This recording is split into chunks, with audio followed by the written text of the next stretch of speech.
why are the U.S. people rejecting our shipments? Is it the quality of the goods, or are the tariffs kicking in? Incidentally, I haven't. Perhaps I can read just a little. I think this is not going to last, because America is beginning to find out that what Trump instituted, that's the U.S. president, has become a sort of boomerang.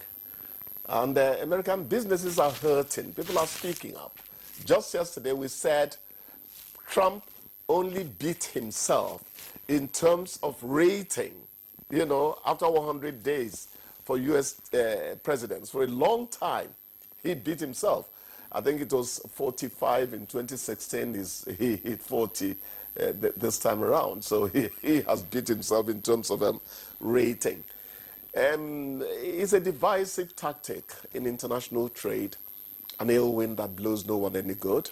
Just as yesterday, Carney, that's the new Canadian Prime Minister, was saying, we'll meet America on our own terms. It didn't say mutual whatever.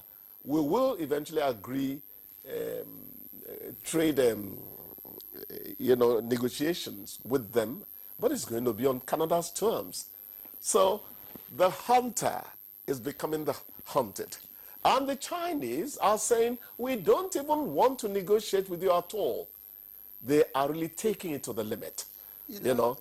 That's of course, you're the reviewer. That's the perceptive, the angle you're looking at. Oh, yes. Yes, but I'm sure you must have also heard what Trump is boasting about. He's saying, look, this is the best yet ever. He's not only controlling America, he's controlling the world. Did you hear him say that? I don't know. You see, in 2016, I wrote on Facebook, Trump's not a trump card. It may have sounded cynical, but as early as that time, it was that Gasconic, it was that boastful nature that made me say, hey, something is wrong somewhere. We will make it wonderful for everybody. And it doesn't work that way.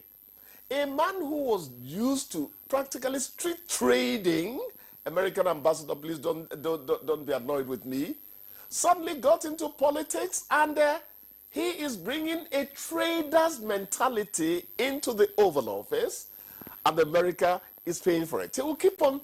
Trump never accepts responsibility for anything that goes wrong. He will blame his subordinate. I know U.S. is not a major focus, but I mean, they say when the U.S. sneezes, because it's the giant of the world. Yes, but I mean, if that is his tactics, every leader, I don't think there's any leader, who would go to the global or go on the global scene and say, look, we're not doing well, my policies are not working.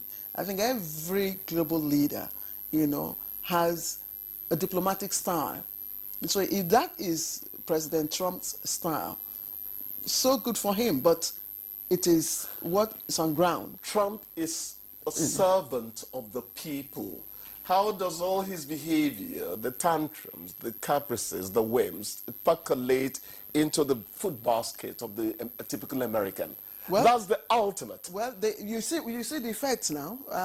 Our goods are being rejected. So that's Trump's 14%. You are talking about Nigerian goods. It's being rejected, yes, but it also means that the American people are not getting it if they need it. No, well, see, the bottom line, they are not getting it if they need it. The bottom line, clear, is, and it's an economic fact, yes, tariffs are ultimately a consumer tax.